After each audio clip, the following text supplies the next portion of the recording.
Dave is just destroying me right now.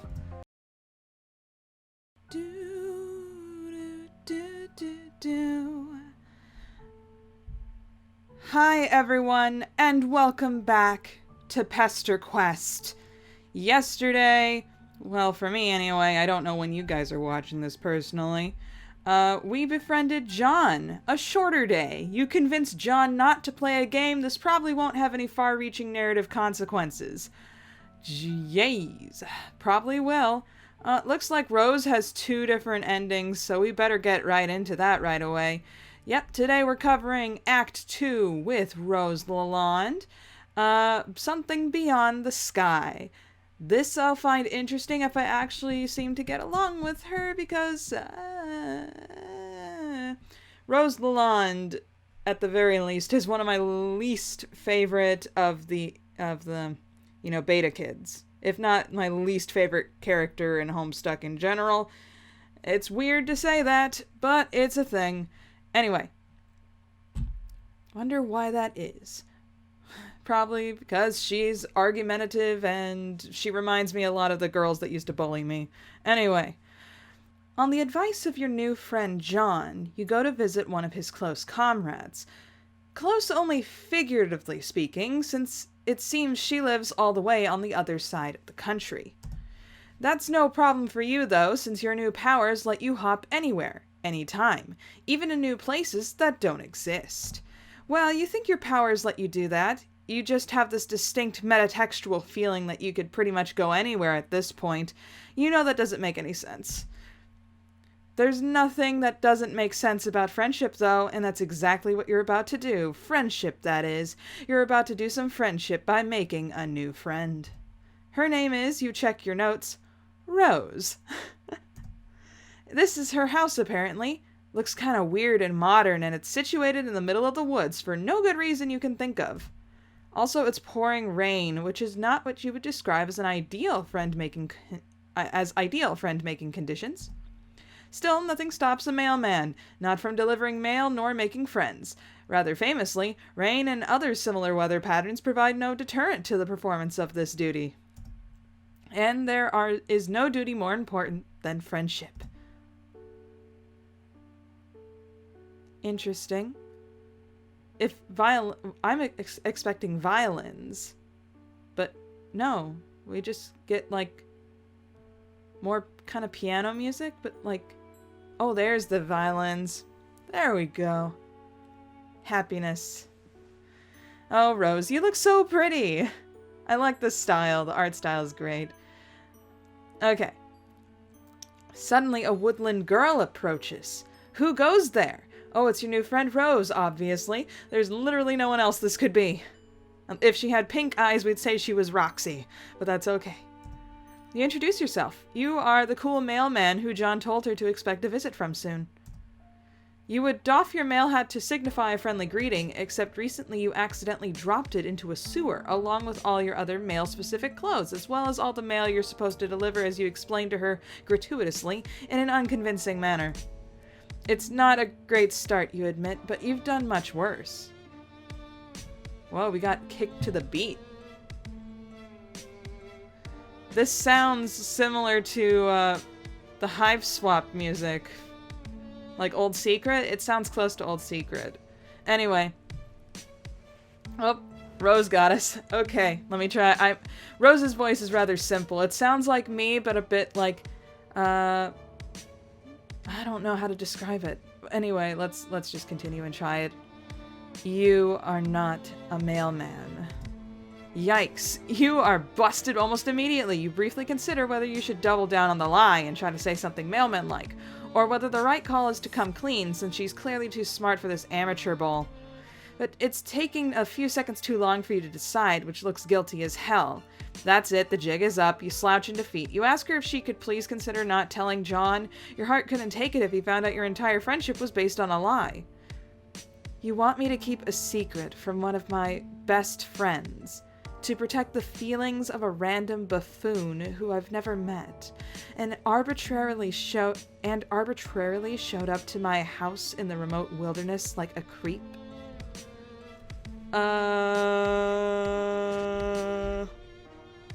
This is where I usually keep the first area saves. Yes. Yes? Yes. That's what you want. It's an interesting proposition, if for no other reason than its audacity. I admire your resolve in the face of humiliation. This doesn't mean we're friends, though. Ooh, rough. Well, that's fine. You're hopeful. Your mind is fuzzy, but you think you'll remember this. You're good at this. You're an excellent at making people like you through underhanded means. You can't wait to take advantage of this 13-year-old girl's goodwill. Okay, wow, not like that. Let's not be weird. In fact, let that be the last creepy thought you have for comical purposes. S-grade jokes only. Let's all get our brains out of the gutter. Rose raises a thin brow. There's something unsettling about her deep violet eyes. You're pretty sure most humans don't have eyes like that? But what the heck do you know? You're a stranger around these parts. Then again, most children aren't born from ectobiological means. But whatever. Wait, aren't you a human too? Whatever, it's no big deal. Not when there are friends to be made. Or something. Do you want to come inside? Unless I'm interrupting your internal monologue, of course. Far be it from me to ever cut short any sort of navel-gazing sidebar. It's just ever so slightly wet out here. You would absolutely love that. If it's not too much trouble, of course. You wouldn't want to put Rose out.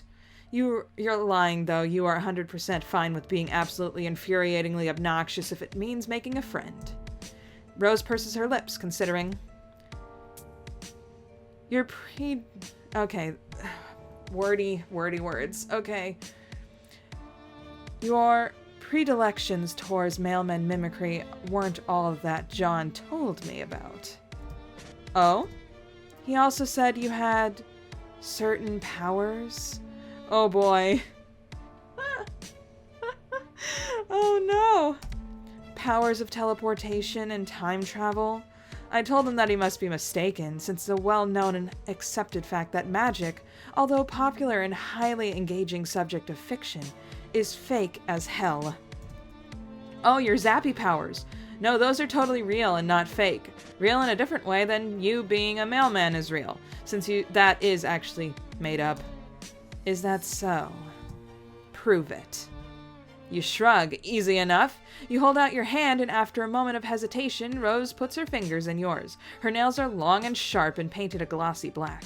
She closes her eyes and her umbrella droops. I should picture my room or something similar. I'm not quite sure how this is supposed to work. She still thinks you're messing with her. You tell her that you guess she can do that if she wants. Boop. Oh. Yes, take that, Rose. Okay, let's take a look. Okay, so you got a calendar of the zoologically dubious. You got a couple magic posters in the background. One with a giant dragon and a lady with... I don't know if it's... I think it's a person outstretching their arms. So, okay. Cthulhu on the shelves. Sweet, sweet. Tons of yarn. Violin. Okay. Alright, that's enough looking around. You zap the two of you inside the big modern house, and when you open your eyes, you find yourself in a large, messy bedroom. Oh. She drops her umbrella. You? You really did that. Rose stands at the center of her room in full rain gear. Her boots track muddy prints onto the thick white carpet. Surprise! You really are magic! Rose puts a small hand against her perfectly painted black lips. She seems momentarily lost for words, and you get the feeling that this is not a thing that happens very often. Her eyes are wide and deeply purple. They're sparkling, you might even say. Hold on. I'll be right back. Stay here. Don't go into the hall. It's not safe. You tell Rose to take her time. You're happy to just stand here dripping on her nice clean floor. She leaves the room and you take the opportunity to examine your surroundings a little more closely. The bed is unmade. Books are strewn over the floor carelessly, and a collection of half-drunk cups of coffee crowd the desk. Half-finished knitting projects lie in soft piles all over the room. In fact, there's a lot of evidence that this room is often occupied by someone with a lot of interest who has trouble settling down and putting her attention to one thing at a time. Man, you relate. Not with interest, but with friends. You can't imagine settling for just one. Well, that's kind of just how the Strylons, they just kind of how they operate. Don't even get me started on Jade. John's the only one who keeps his room in some kind of neat, tidy order, man. Rose has a number of posters on her walls, although nowhere as near as many as your friend John. A calendar hangs by the side the windows, days ticking off with a little X all the way up to 4/13, which is circled. You step closer to read the year date up to the corner, 2009. But what the hell do you care about the date? You can make friends with any day of the dang week, rain or shine, night or day. Rose sure is taking a while out there. She told you that it wasn't safe out in the hall. Maybe she hadn't been quipping. Maybe she's actually in trouble? What should you do? Go look for her or stay put. Okay, second choice. Let's just stay put like a good little boy. There she is.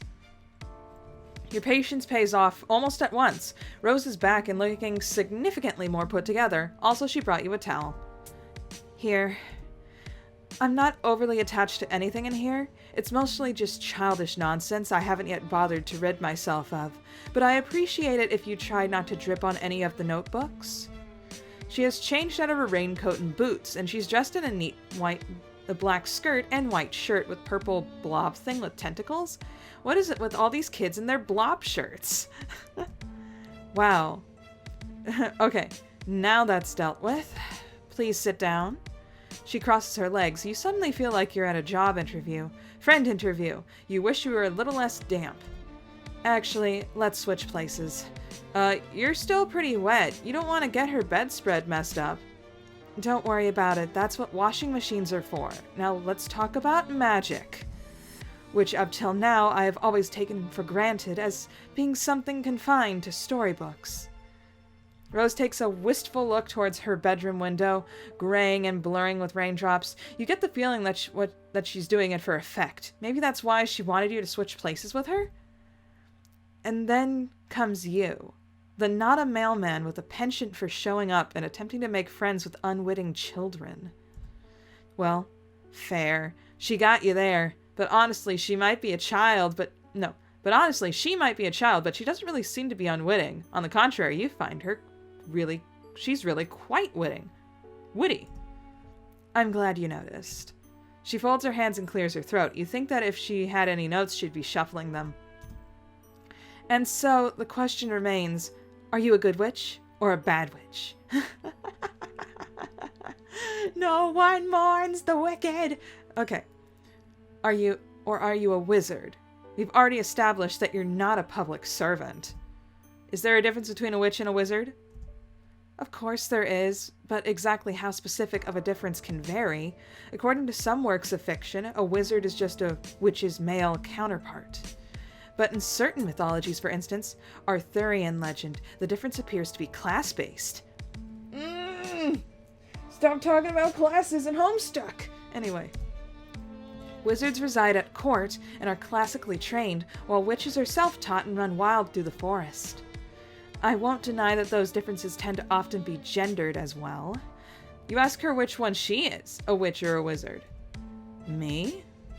Rose shifts, uncrossing and recrossing her legs. You shrug and say she just seems to know a lot about them. I know a thing or two. But can I tell you a secret? Oh my gosh, Rose, you have no idea how much you would love to hear her secret. I find them, wizards, I mean, utterly reprehensible. They disgust me. Something from their foppish robes and their grizzled beards. It's my mother who's the wizard enthusiast in this house. Although, she glances from side to side, theatrically. Most of the things Rose does seem to be at least a little bit theatrical. She kneels down on the carpet beside the clutter of books. I don't show these to many people. Actually, I haven't shown them to anyone. Not even John? John seemed like a pretty cool guy. Definitely a guy worth sharing a few secret notebooks with. Rose laughs. No, I haven't shown them to John. And I've only shown Strider to punish. I've only shown Strider to punish him. You nod, pretending you know who this Strider person is. You're totally a normal dude with an absolutely ungodly number of friends. A shadow moves in the center of you, a trembling moment of deja vu. You do have lots of friends, don't you? That feels true, but the only people you know here are John and now Rose. Weird. You try to put it from your mind and listen to Rose again. She's still talking about this mysterious Strider, flipping through one of her journals, too quickly for you to see anything specific, only that it's full from cover to cover.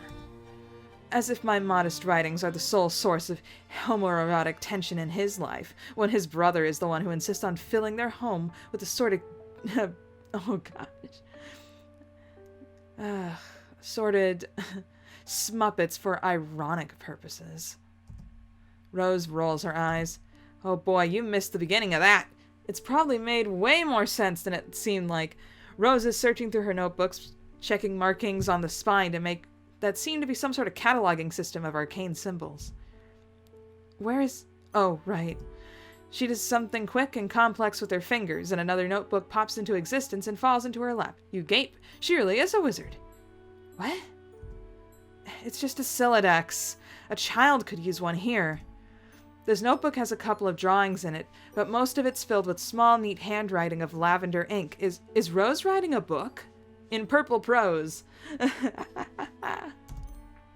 No, don't be silly. I'm writing 4 books, at least. Same girl. Oh, girl. Believe me. 5, depending on whether I decide to flesh out Calmus's backstory. It isn't strictly necessary, but it does add a certain amount of valuable character insight which renders their actions in later volumes more sympathetic. Not that I need all my anti-heroes to be sympathetic, I was just checking what the literary... No, I'm just thinking of what the literary reviewers would say. You nod. Smart! You would have never thought of what literary reviewers would say. She is honestly pretty impressive for someone her age. Age has nothing to do with it. But don't get carried away. It's only a rough draft. You ask her if you can take a look. She hesitates, but you doubt that she would have shown it to you if she didn't want you to look. What the hell? If you can't trust a strange spherical imprint you met outside in the rain, who can you trust? Right, your thoughts exactly. Rose hands you the notebook and you open it at random, letting fate guide your hands. Friggerlish... Oh gosh, this one! Okay. Friggerlish bothered his beard as if okay, I can't read Rose's... Oh wow, it's still going! Okay. Okay, we can do this. We can do this! Breathe. Okay, I can barely read Rose's words as it is. Okay.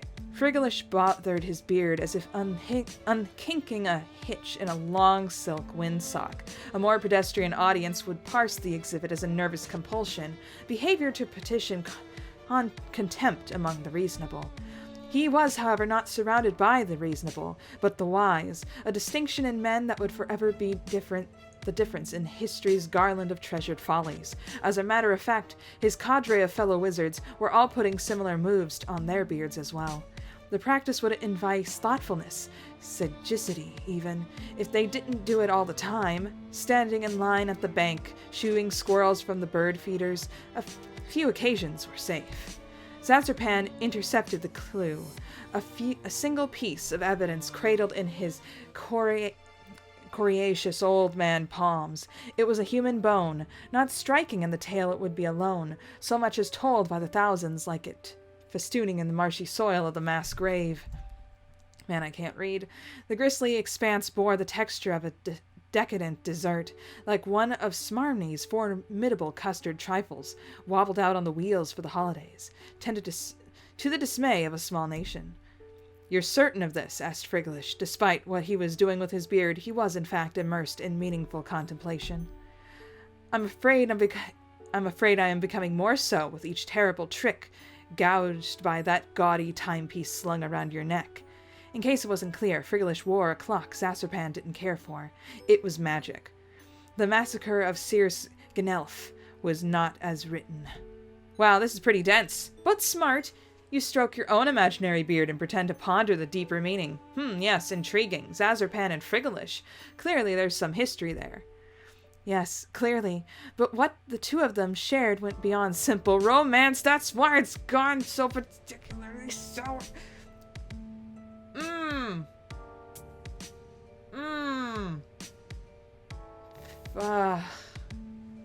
No. Freaking Grindelwald and Dumbledore. J.K. Rowling, why? Anyway. Rose becomes increasingly more animated as she tells you about her gay wizard OCs, like she is far more interested in them than she is in herself. They share an intellectual bond, a mutual dedication to knowledge and the preservation of such. The goal of the learned is to amass their wisdom and keep it from general decimation into the main populace of the wizards. They feed it to their apprentices in drips and drabs. Of course, this will eventually lead to ruin. Of course, you flip further through the book, searching for the part where it leads to ruin. Ruin sounds interesting. Okay. Zazurpan knew he would see his wayward apprentice again, knew it would be like the tide would turn and the sun would blaze to its zenith, as an inexorable day passed. Now they stood, diametrically opposed, across the overgrown chessboard. His apprentice's eyes were hidden behind dark glasses, but Zazurpan knew that he could see them. If he could see them, they'd be riddled with the madness of the void. Calamasis wasn't here for justice, or for revenge. They were here exclusively because Zazurpan had something they wanted, something they were owed. You flip through the notebook, checking out the drawings. There's lots of wizards, which each more bearded and venerable than the last. One of the pictures, the most recent maybe, since there's the very last page of the journal, is of two young wizards. Twins, maybe. They have gray hair and are wearing slick green suits. They're standing back to back with their arms entwined, staring into the middle distance. It's very anime. You compliment Rose on her artistic prowess. Thank you. They're all right. I'm a much better writer than an artist. You tell her that you think she's really good. Way better than you. You're absolutely positive she's going to be famous one day. I appreciate the encouragement, even though I know you're just trying to flatter me due to your strange thirst for affirmative experiences. John told me all about that. Dang, busted. But you really do think she's talented.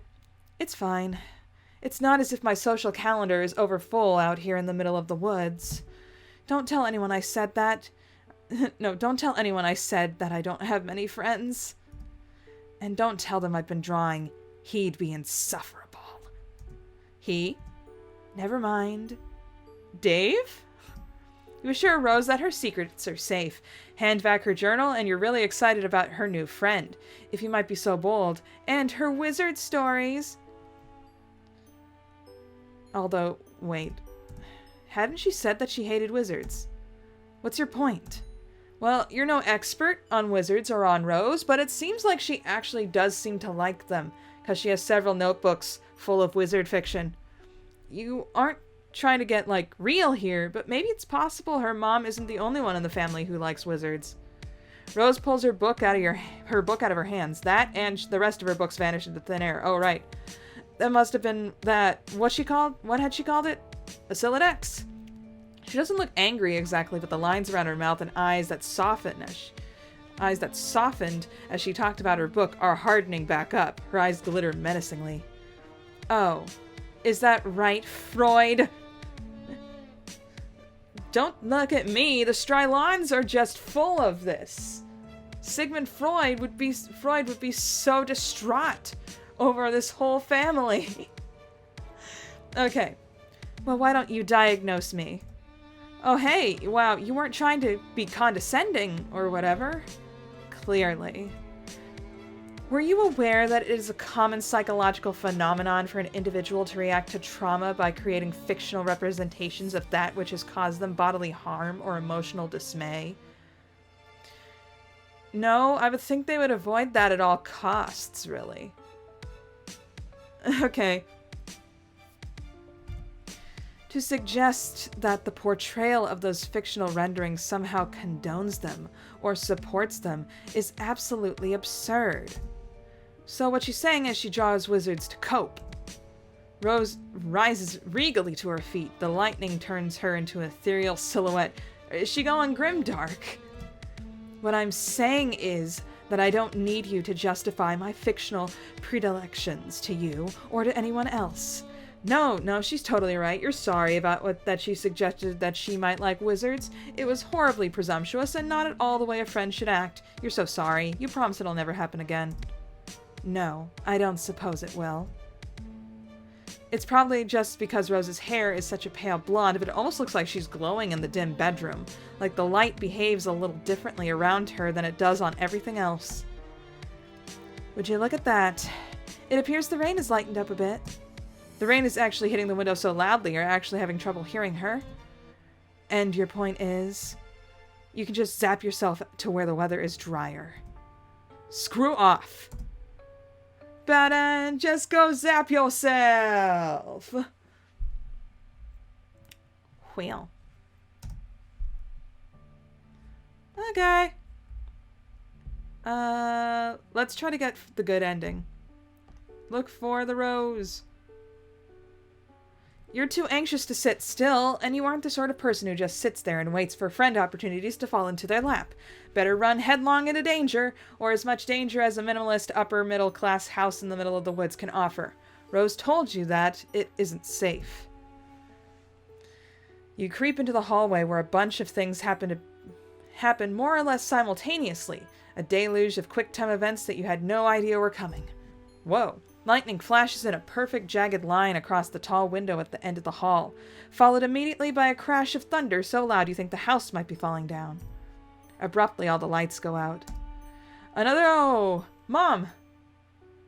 Another flash of lightning, and for a vertiginous moment you see a long, thin figure superimposed against the window.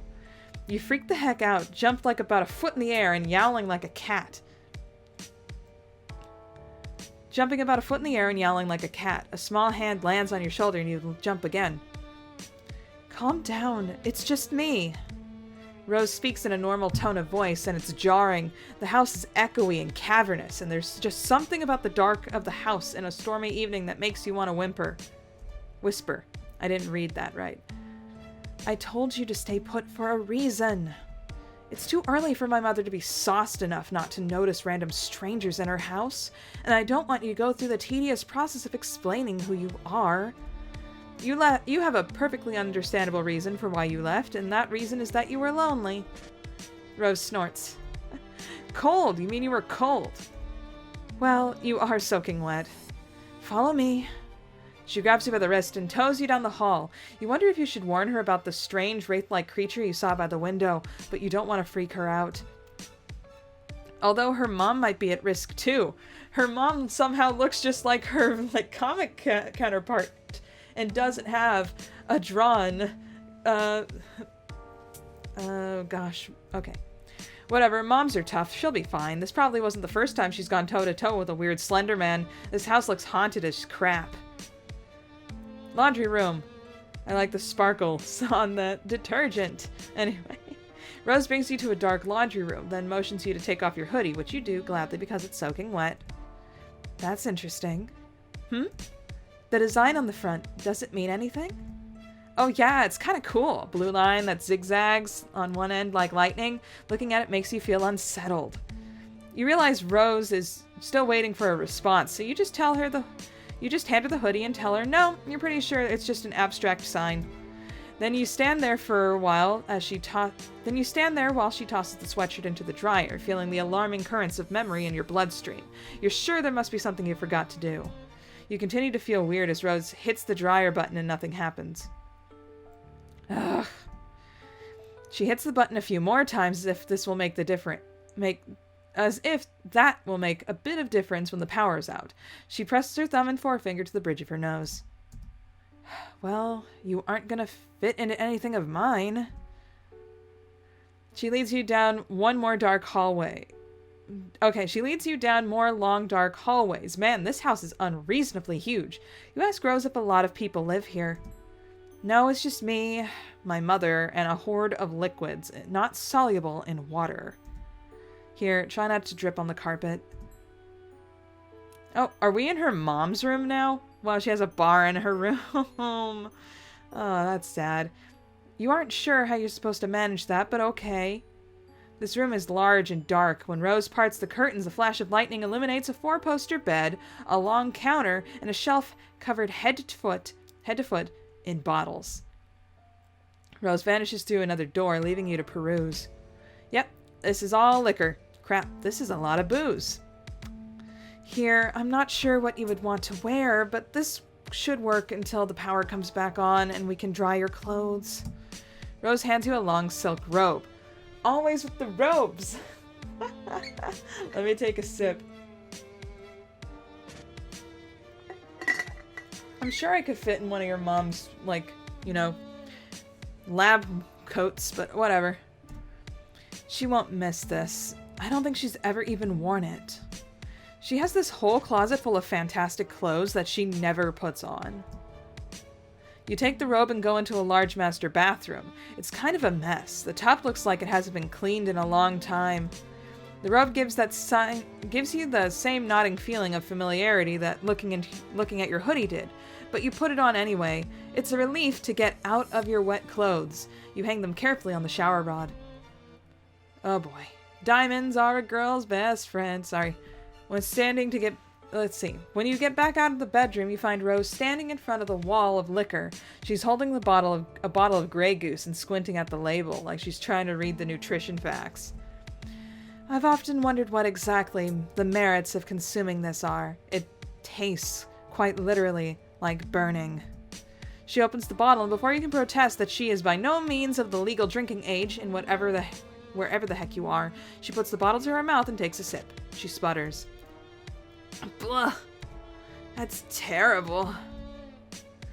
You could have told her that. Straight vodka isn't for the uninitiated, even fancy vodka.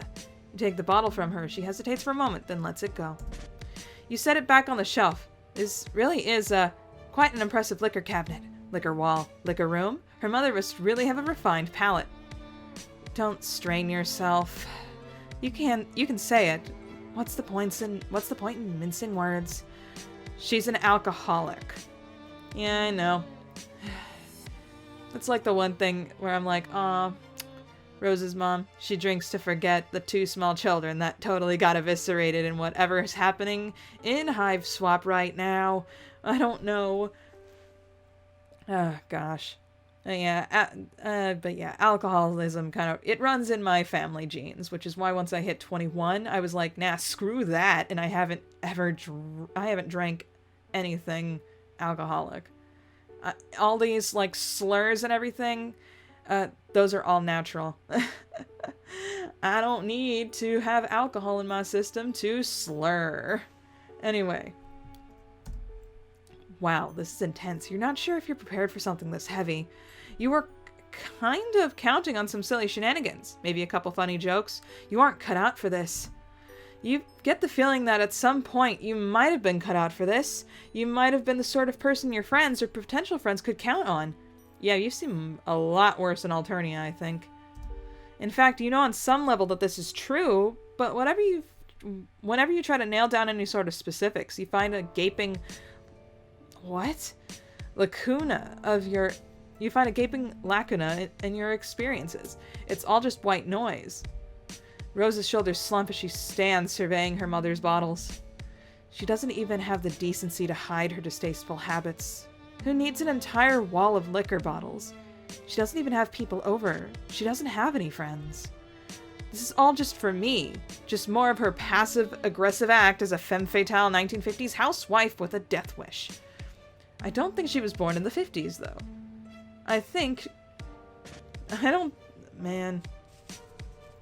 Anyway. It's just like the wizards. Wizards? Don't worry about it.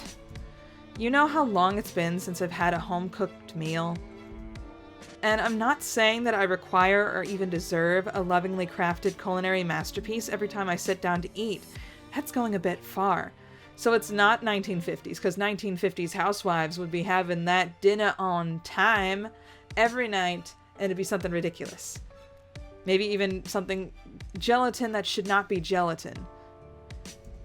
I know John complains about being plagued by fatherly concern every chance he gets. He's overwhelmed by pastries whenever he ventures from his room. I'm glad my mother doesn't poke her considerable nose into my private affairs. But I'm sick of eating oatmeal. Rose, I told you, don't worry about it. But you have to worry about it. You worry about all your friends. All 2 of them. Rose smiles with half of her mouth. It seems to be all she can manage. Lightning crashes. She looks so small and sad against this wall of bottles. You know how to fix this. Thunder rolls and you clench your fist, a friendship clench. You don't know who you are. You don't know why you're here, but you know that surely you have these powers for a reason. And what better reason than helping a poor young girl with her troubled home life? Rolling up your floppy sleeves, you get to work. What are you doing? You start with the dark liquors first. In your experiences, those cause the worst hangovers, and are more likely to contribute to the absence of hot motherly meals and overconsumption of oatmeal. You grab 2 bottles of rum and 1 of bourbon, which you tuck in under one armpit. Then you zap out of the house and into a clearing in the nearby woods a couple hours ago before it started raining. You drop the bottles, then go back for more. Are you just stealing all my mother's liquor? Is this your solution to her alcoholism? Don't worry, Rose. Don't worry, Rose can thank you later.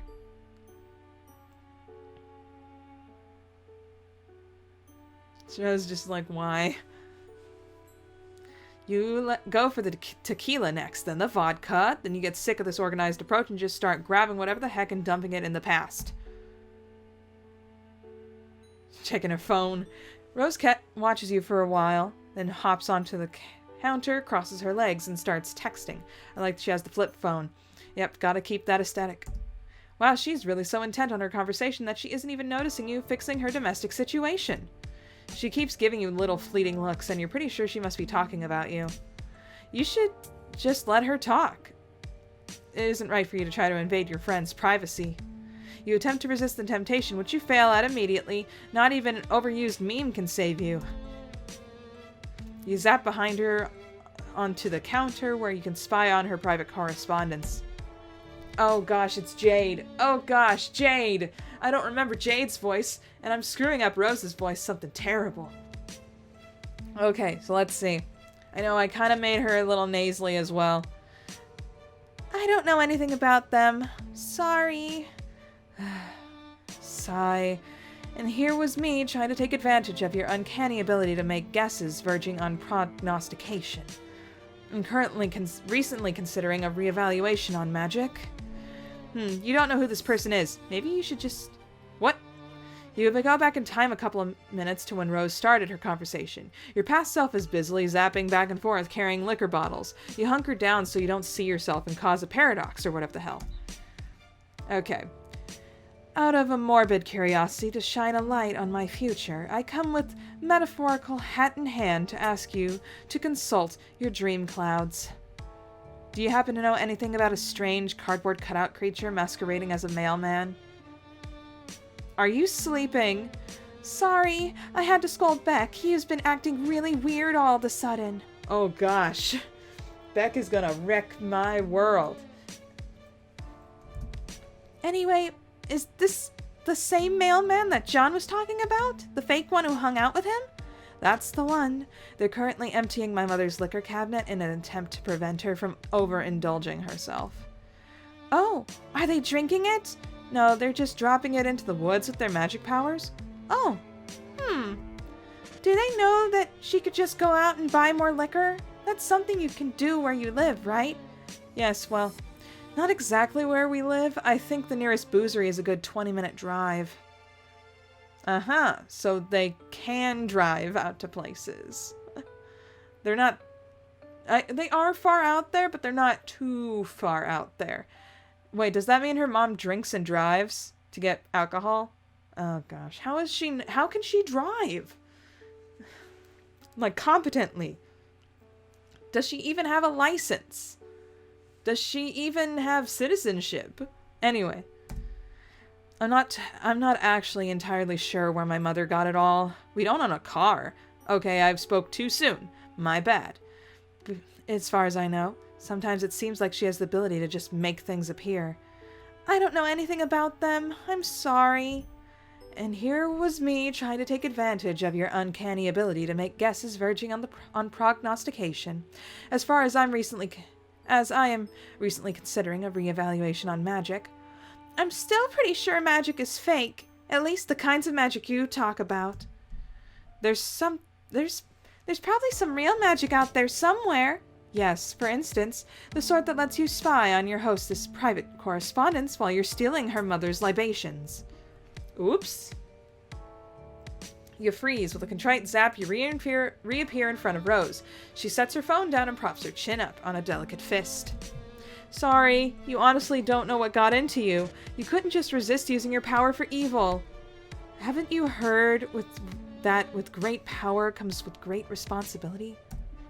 Rose is right. She's totally right.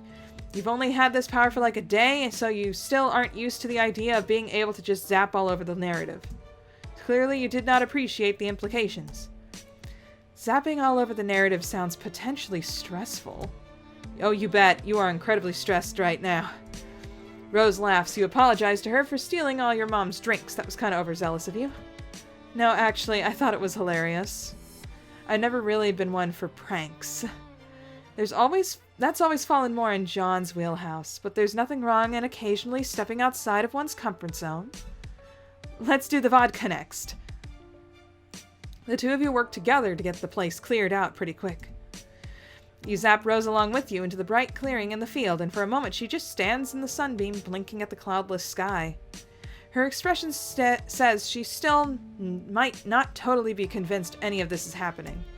When all the liquor has been transferred from the bedroom to the woods, in a big glittering dragon's hoard of booze, you and Rose fall down next to it in a messy heap. Well, you fall into a messy heap. Rose lowers herself daintily, sitting more on her knees than her butt, probably to keep her skirt from getting dirty. You get the idea that even though she lives in the middle of nowhere, she doesn't spend a lot of time outside. You tell her again that you're sorry you spied on her correspondence with her green friend, Gigi. Also, you hope that she isn't going to get in trouble with her mom. I'm not unduly concerned. I'll tell her where it is in a couple days, although by that time I'm sure at least a good third of it will be water damaged. I'm sure this will have some fantastic implications for our relationship, and not at all exacerbate the emotional problems underlying her addiction. You laugh awkwardly. Well, now you just kind of feel like an idiot.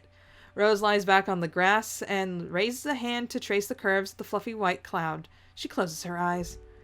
Perhaps it's just projection on my part, or wishful thinking. But ever since I met you, I feel like something has changed. Or rather, something has failed to change, if that makes any sense. It's probably nothing.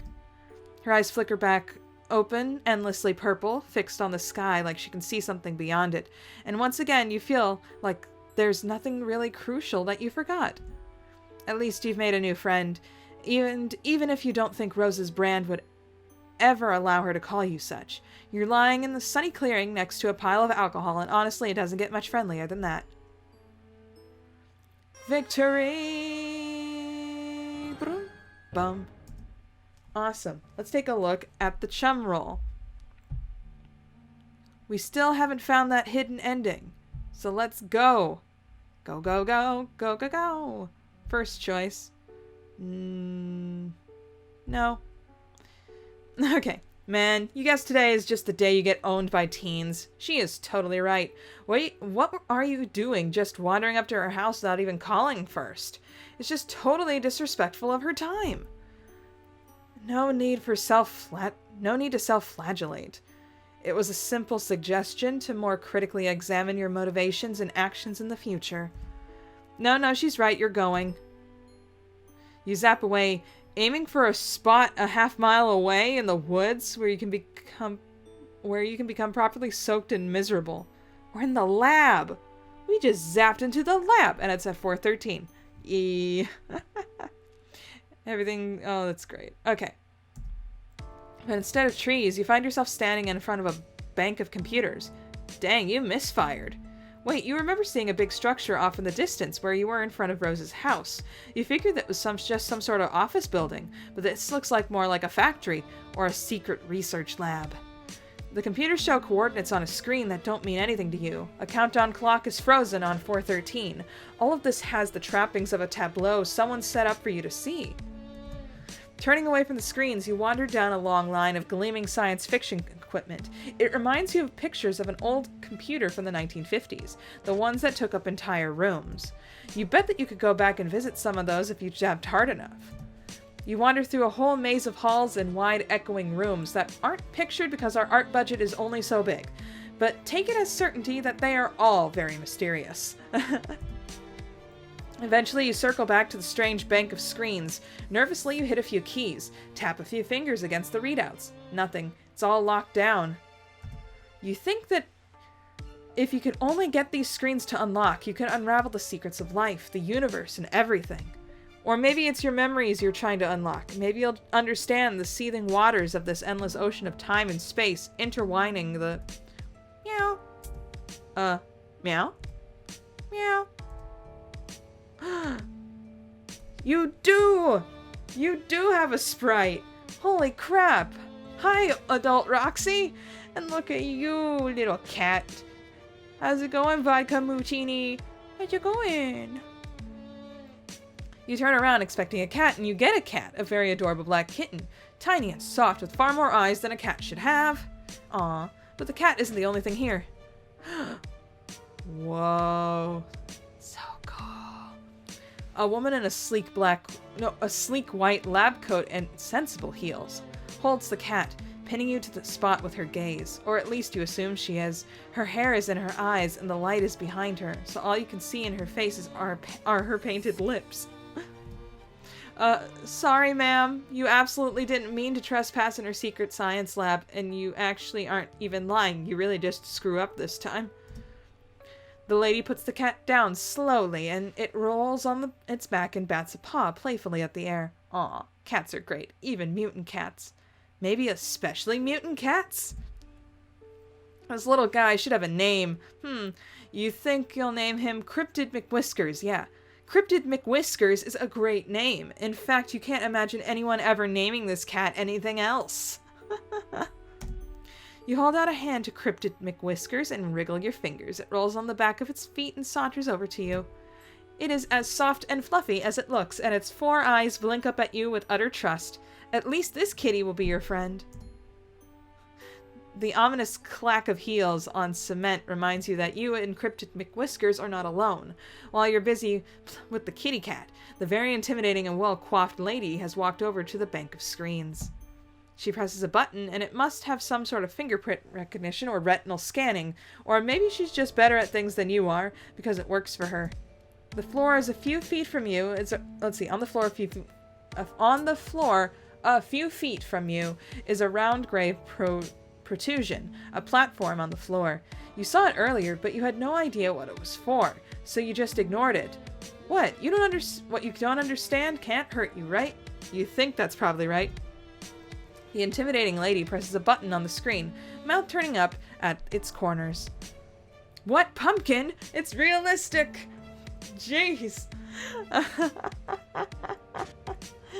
A light and a flash and a pop like the pressure of the room changes. You feel it in your eardrums. A pumpkin appears on the round gray platform. Oh wow, Mom actually speaks. Okay, so let's see. Adult Roxy would just sound like Roxy. So, dang. You aren't sure what she's trying to say here. Making a pumpkin appear out of thin air is impressive, but it probably would have been more so if you hadn't popped in and out of if you hadn't been popping in and out of existence all day. It's gonna take more than a pumpkin to impress you. Pumpkin? What pumpkin? Tiger! We got a tiger! Got tiger! Go! The lady shakes her head and hits another button. The pumpkin vanishes, and in its place is a tiger. Yes, you heard that right. A whole tiger. Orange and black. Big teeth and big paws. For a second, the two of you just look at each other. Honestly, the tiger might be more shocked than you are. Kinda sucks to think about. One second you're just chilling in the savannah, mauling antelopes and drinking at the watering hole. Next you're in a secret lab of upstate New York, staring down a very unappetizing looking protagonist. Tigers aren't in Africa. Apparently you're appetizing enough for it to want to get a taste. Ugh! Though, because it looks like you, from you to Cryptid McWhiskers and back again, then it charges. You try to book it out of there. The lady in the lab coat looms up in front of you. She's she's saying something. You strain to hear her. The tiger is right behind you? The lady or the tiger? At the last minute, you remember you have magic powers and you choose the third option, teleporting the heck out of there. Oh, not again. You just zapped into another unknown building, although from the view of the window, you think you might be in Rose's house. Also the fact that Rose turns the corner in the hallway and stops short, still in her rain gear. Her eyes are very wide. You wave awkwardly. That snaps her out of it. She stands up straight, sliding easily from shock to superiority. So you thought you'd just let yourself in? After wasting my time mumbling about the mail, a gaudy display of manipulative self-recrimination, and then popping out of existence to leave me asking myself if I finally lost my mind. You hadn't meant for any of that. Especially not the last part. She isn't losing her mind, unless both of you are losing your minds together. Rose looks over to you. Finally, she seems to decide that you are for real. Your predilections towards mailman mimicry aren't all that John told me about. Oh? He also said that you had certain powers?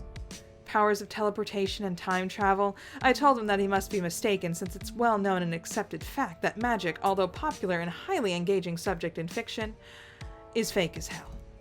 Oh, your zappy powers? No, those are totally real and not fake. Real in a different way than being a mailman is real, since that is actually made up.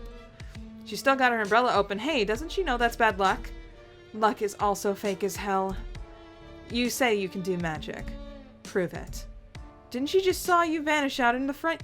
But she just saw you vanish out in the front of her yard. Like I said, I could be losing my mind. She could be losing it now, this very minute, but you see no point in arguing. You hold out your hand, and after a moment of hesitation, Rose puts her fingers in yours. Her nails are long and sharp and painted of a glossy black. She closes her eyes and her umbrella droops. I should picture my room or something similar. I'm not quite sure how this is supposed to work. She still thinks you're screwing with her. You tell her that you guess she can do that if she wants. Zap. Okay, are we back to where we started? Yeah, okay, I think we are. I'm just gonna, save just in case. Over the second one. And I'm just gonna... What's this? I'm not touching that. It's a power button. Can I go to the main menu? Yes, please. Checking a charm roll. We've made friends with vodka Moutini. Okay, I'm not going over any more than I have to. It's gonna just keep going into a circle. But that was cool. That was cool. Anyway. I was expecting them to just end it right there. That was interesting. I like the fact that Rose's mom has a talk sprite, and she actually talked. So that's cool.